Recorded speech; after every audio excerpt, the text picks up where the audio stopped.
السلام علیکم ورحمۃ اللہ وبرکاتہ۔ آپ دیکھ رہے ہیں علامہ عابد علی اشرفی، جہاں خوابوں کی دنیا قرآن اور سنت کی روشنی میں کھلتی ہے۔ آج ہم بات کریں گے ایک نہایت عجیب اور گہرے خواب کی تعبیر پر کہ خواب میں خواب دیکھنے کا کیا مطلب ہوتا ہے۔ تو کیا یہ صرف ایک ذہنی خیالی کیفیت ہے یا اس کے پیچھے کوئی روحانی اشارہ؟ تو آئے جانتے ہیں اسلامی تعلیمات کی روشنی میں۔ اس سے پہلے اگر آپ لوگوں نے ابھی تک میرے چینل کو سبسکرائب نہیں کیا تو سبسکرائب کر لیں۔ تو خواب میں خواب دیکھنا یعنی خواب کے اندر ایک اور خواب کا آ جانا ایک منفرد تجربہ ہوتا ہے۔ یہ خواب اکثر ان لوگوں کو آتے ہیں جن کے دل میں تلاش، سوالات یا روحانی پیاس ہوتی ہے۔ اگر آپ نے خواب میں دیکھا کہ آپ کوئی خواب دیکھ رہے ہیں تو یہ اس بات کی علامت ہو سکتی ہے کہ آپ کی زندگی میں کوئی راز یا حقیقت چھپی ہو جو آہستہ آہستہ آپ پر کھلنے والی ہے۔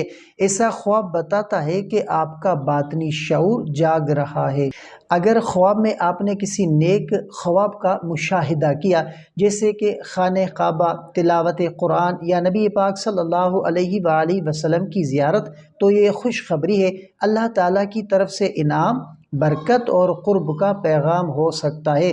تو اگر آپ نے خواب میں ڈراونا خواب دیکھا تو یہ شیطانی وسوسہ یا فتنے ہو سکتے ہیں۔ آپ اپنے اعمال کی نگرانی کریں۔ یہ خواب ہمیں توبہ، نماز اور ذکر کی طرف متوجہ کرتا ہے۔ اور اگر آپ نے خواب میں خواب کی تعبیر ڈھونڈتے ہوئے دیکھا تو یہ اس بات کی علامت ہے کہ اللہ آپ کو کسی بڑی بات کی طرف رہنمائی دے رہا ہے۔ یاد رکھیں کہ نبی کریم صلی اللہ علیہ وآلہ وسلم نے فرمایا کہ نیک خواب اللہ کی طرف سے ہوتے ہیں اور برے خواب شیطان کی طرف سے۔ تو لہٰذا نیک خواب دیکھیں تو اللہ کا شکر ادا کریں، اور برے خواب آئیں تو اعوذ باللہ من الشیطان الرجیم پڑھیں اور کسی سے ذکر نہ کریں۔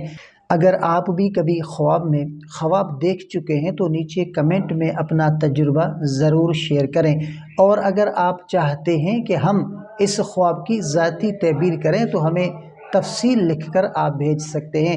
تو ویڈیو کو لائک کریں اور چینل علامہ عابد علی اشرفی کو سبسکرائب کرنا بالکل بھی نہ بھولیں، کیونکہ ہم خوابوں کے ذریعے حقیقت کے راز کھولتے ہیں قرآن اور سنت کی روشنی میں۔ اللہ تبارک و تعالی آپ کو ہر خیر، سلامتی اور روحانی سکون عطا فرمائے۔ ملتے ہیں اگلی ویڈیو میں، تب تک کے لیے اللہ حافظ۔ السلام علیکم ورحمۃ اللہ وبرکاتہ۔